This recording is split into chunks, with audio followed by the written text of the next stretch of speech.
Okay, so today we're going to take a deep dive into a really powerful story from Kenya Yeah. about this incredible woman named Purity Karimi Gikunda who founded the Greenland Girls School. Hmm. And this school is providing a second chance at education for young mothers. And more than that, I think, a second chance at education, but really a chance to kind of reclaim their lives. Right, and that's what's so incredible about this story is that, so often these young women, their lives are just completely upended, right? They become mothers at such a young age, Yeah. and suddenly their education is on hold, their futures feel uncertain, and, they're facing judgment, they're facing stigma, and it's like, how do you even begin to rebuild from that? It's incredibly difficult. And I think, what really struck me about Purity's story is that this wasn't just some, career path she chose. Yeah. It was so deeply rooted in her own upbringing.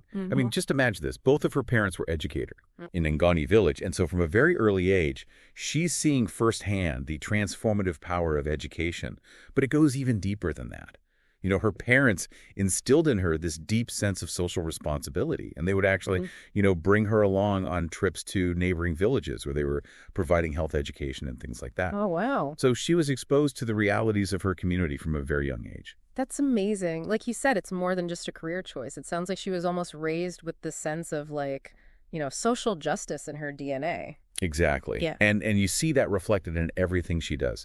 She goes on to train as a social worker and then ultimately, establishes the Greenland Girls School. And it's interesting how, she could have easily kind of gone the traditional route, right? Become a teacher, work within the existing system. But instead, she saw this gap, this need, and she was like, you know what? I'm going to create something entirely new. It speaks to her vision, doesn't it? She recognized that these young women needed more than just a typical classroom setting. They needed a space where they could heal, where they could develop essential life skills and gain the confidence to become self-sufficient and break free from those cycles of poverty and stigma that we were talking about.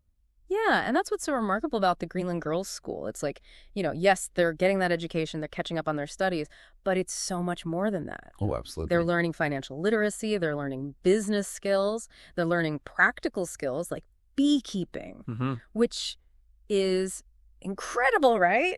Talk about empowering these women with a way to support themselves and their families. And it's not just the practical skills, is it? It's the emotional support. Imagine being a teenage mother facing all of the challenges and stigmas that come with that.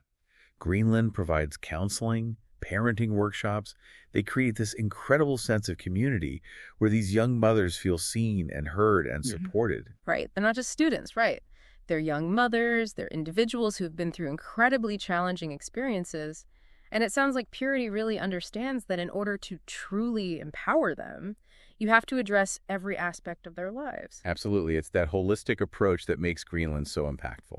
So I'm really interested to dive into a specific story Yeah. that really illustrates the power of what Purity has created at Greenland. Me too. Let's talk about Grace Wanjiro. Yeah. So Grace's story is a really powerful example of how Greenland's impacting not just the students, but like the whole community. Yeah, it's amazing because, she becomes a mother at 16, Right. which, as we've talked about, is tragically common in her community. And, without Greenland, that could have been it for her education. Absolutely. It's a reality for so many young women in that situation. Yeah. They end up in this cycle of poverty, limited opportunities. It's just heartbreaking. But she just refuses to let her circumstances define her. Yeah. And I think that's where that support system at Greenland is so crucial. Totally. Because remember, it's not just about catching up on schoolwork. It's the counseling, the parenting workshops. Right. It's surrounding them with this network of women who understand what they're going through, giving them that emotional scaffolding to rebuild their lives. She does. She does. Not only graduates, but excels academically. Amazing. Wins a national science fair with a project that was inspired by her work at Greenland's community garden. See, that's what I'm talking about. It's amazing. That's empowerment right there. It's incredible. It's not just about individual achievement. It's unlocking potential that has these ripple effects throughout society. It's like empowering one woman empowers others. Exactly. And speaking of that, our sources tell us that Grace is now an advocate for teenage mothers' rights. Wow.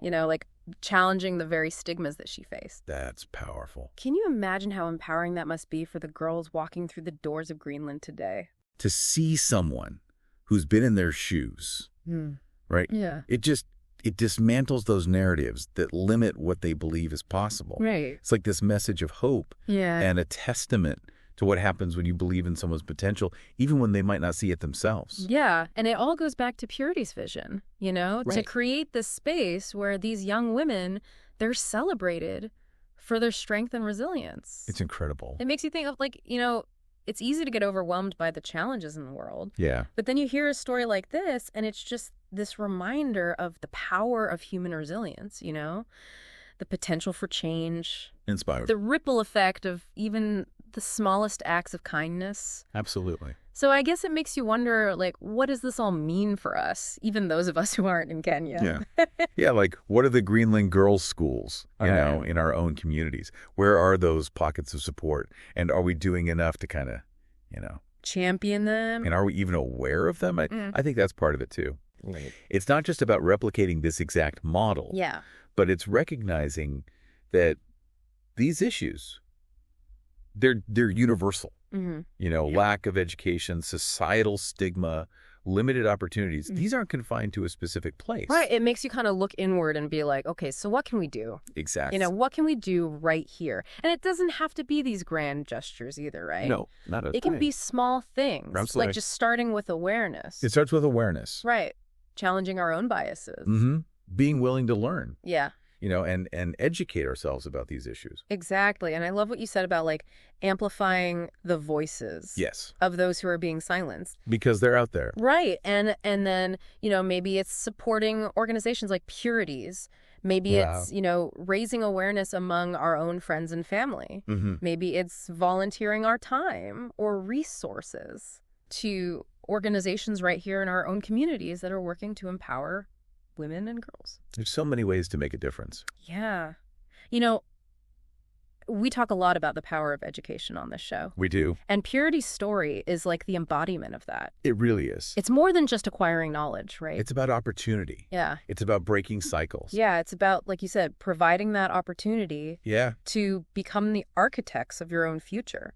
Absolutely. And I think what's so inspiring is that, even when faced with these incredible challenges, Yeah. right, when hope feels maybe like a distant thing, the human spirit has this amazing ability to not just endure, but to thrive. Right. And it's by supporting each other, Yeah. by investing in these opportunities that we can help make that happen. It's such a powerful message. It is. And, I think it's a great place for us to kind of leave our listeners with that thought. Yeah. What can you do in your own corner of the world? What small act of courage or kindness or compassion can you take today? Because as we've seen, Yeah. even the smallest ripple can have an immeasurable impact. I love that. So well said. And on that note, we'll wrap up this deep dive into the incredible story of Purity, Karimi, Gikunda, and the Greenland Girls School.